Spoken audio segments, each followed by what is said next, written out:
উত্তর তো ইতিমধ্যে বলেছি। আসলে আমরা সার্বক্ষণিক চেষ্টা করি আসলে দেশের সব জায়গায় নজর রাখি, কোথায় নজর রাখি, অনলাইন এটাই নজর রাখি, কোথায় কি হচ্ছে না হচ্ছে সেগুলো দেখে সাথে সাথে আমরা বিভিন্ন জন বসে একসাথে টিম ওয়াইজ যেভাবে সারা জেলার পুলিশকে নির্দেশনা দিয়ে থাকি যাতে কোথাও কোনো ধরনের ঝামেলা না হয়।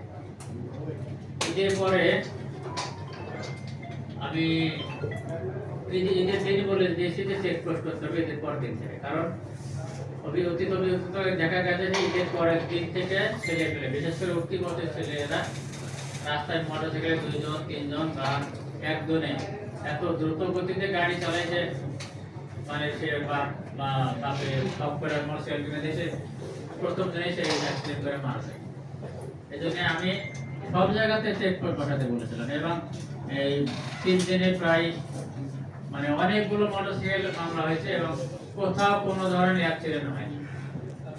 গতকাল মানে আমরা হয়তো ভুলে গেছিলাম কিনা জানি না, মানে চেকপোস্ট বসানো হয়নি, 2 জন মানুষ মারা গেছে। আমার কাছে খুবই কষ্ট লেগেছে।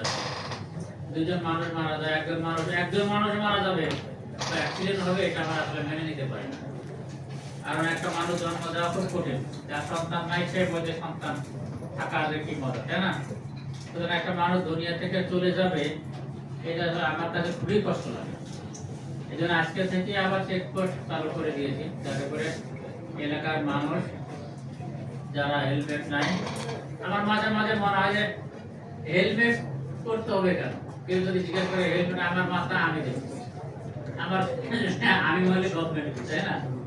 গভর্নমেন্ট মানে আমরা কিন্তু সবাই দেশের সম্পদ, এই জন্য গভর্নমেন্ট চাইলে যে কোনো সময় মারা যাবে, এটা দেশের জন্য অনেক বড় ক্ষতি।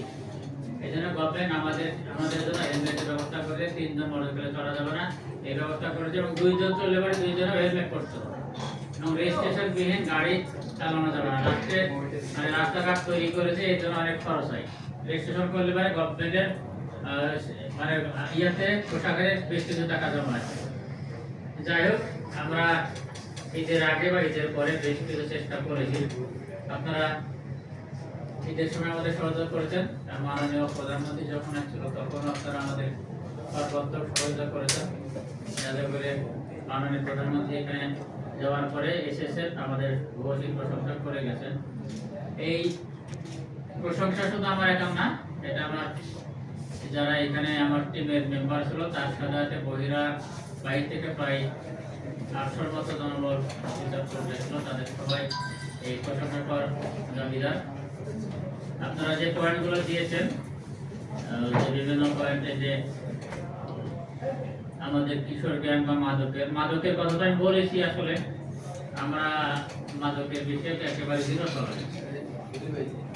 তবে হ্যাঁ, আমাদের সবারই দায়িত্ব আছে যে যেখানে আসে এলাকার মানুষকে যেমন বোঝাবো। আর আমাদের তো আমি বলেছি আপনারা বিভিন্ন পয়েন্ট দিয়েছেন, মসজিদে ইমাম সাহেবদেরকে যদি আমরা বলতে পারি আমরা সেই কার্যক্রম হাতে নিব।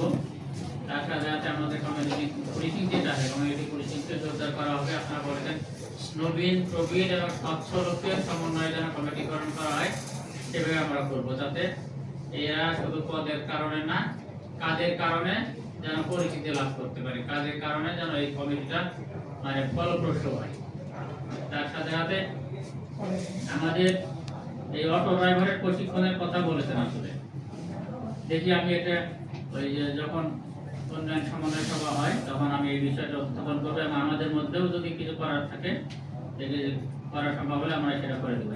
আর বিভিন্ন পার্টে চেকপোস্টের কথা বলেছেন, আমরা এইগুলো নিয়ে আপনারা যাওয়ার পরে অফিসারদের নিয়ে বসে আমরা চেক পার্টে এইসব জায়গাতে কেমন করে ঠিক মতো রাখা যায় সেই বিষয়ে আমরা অবশ্যই ব্যবস্থা নিব। আমার কাছে মনে হয়েছে যে আপনারা এসে আমাদের মূল্যবান পরামর্শ দিয়ে আমাদের কাজকে আরো গতিশীল করবেন।